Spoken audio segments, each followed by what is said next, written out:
आदाब नाज़रीन, मैं हूँ इम्तियाज़ खलील और आप देख रहे हैं वॉइस ऑफ उर्दू। नाज़रीन, गवर्नमेंट ऑफ इंडिया ने ऐलान कर रखा है कि 9 अगस्त से लेकर के 15 अगस्त तक हर घर तिरंगा एक तहरीक चलाई जाए, हिंदुस्तानी अपने हर घर में तिरंगे झंडे को लहराएं।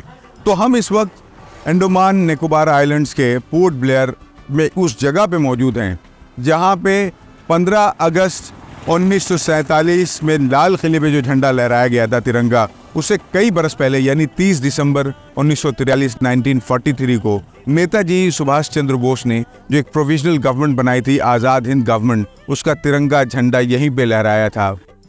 आइए उस झंडे की तारीख जानते हैं।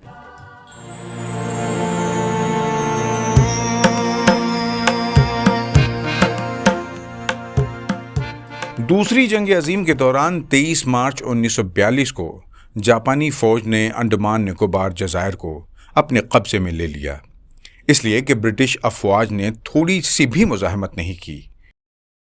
चूंकि नेताजी सुभाष चंद्र बोस और उनकी आज़ाद हिंद फौज जंग अजीम में महवरी ताकतों का साथ दे रहे थे, इसलिए जापान ने अपना साथ देने के एवज़ नेताजी को जज़ायर अंडमान निकोबार में एक आज़ाद हुकूमत बतौर इनाम देने का वादा किया था। चुनांचे 29 दिसंबर 1943 को नेताजी यहाँ तशरीफ़ लाए और 30 दिसंबर 1943 की सुबह आपने पोर्ट ब्लेयर के जिमखाना मैदान में इंडियन नेशनल फ्लैग लहराया और हिंदुस्तानी सरजमीन पर आज़ाद फ़ज़ा में पहली बार तिरंगा परचम लहराया गया। इस तरह एक आज़ाद और अबूरी हुकूमत की बुनियाद रखी। इस तारीख़ी दिन की याद में मौजूदा सरकार ने इस असली फ्लैग पॉइंट से तकरीबन 1 किलोमीटर दूर समुंदर के किनारे 150 फीट ऊंचा फ्लैग पोस्ट बनाया है। समुंदर के किनारे जब यहाँ तिरंगा परचम लहराता है तो एक अलग ही मंजर पेश करता है। हर हिंदुस्तानी इस नज़ारे को देखकर हुब्बुल वतनी के जज्बे से सरशार हो जाता है।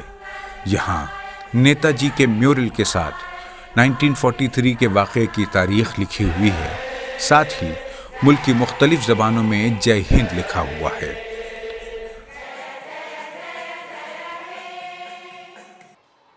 नाज़रीन, हालात की सितम ज़रीफ़ी देखें कि नेताजी जब यहाँ परचम लहरा रहे थे तब उनके हिंदुस्तानी भाइयों पर जापानी फ़ौज जुल्म और सितम के पहाड़ तोड़ रही थी। जिस वक्त आप सेलुलर जेल का दौरा कर रहे थे, उस वक्त भी बेगुनाह हिंदुस्तानियों को बरतानवी हुकूमत के लिए जासूसी के इल्ज़ाम में गिरफ्तार करके इसी जेल में रखा गया। जापानियों ने आपके साथ इतना बड़ा धोखा किया कि आपकी आज़ाद हिंद फौज के 70 जवानों को अज़ियत देकर मौत के घाट उतार दिया। अंडमान निकोबार के लोग बताते हैं कि जितना जुल्म बरतानवी अफवाज ने 86 बरसों के इख्तिदार के दौरान नहीं किया, उससे ज़्यादा जापानियों ने महज 2 बरस 7 महीनों के दौरे तसल्लुत में किया। सिर्फ एक मिसाल से आप उनकी सफ़ा की समझ जाएंगे कि 14 अगस्त 1945 को ग़िज़ा की क़िल्लत का बहाना बनाकर जज़ीरा हेवलॉक के करीब 500 बुज़ुर्ग अफराद को समुंदर में फेंक दिया गया, जिनमें से बेशतर डूबकर ख़त्म हो गए।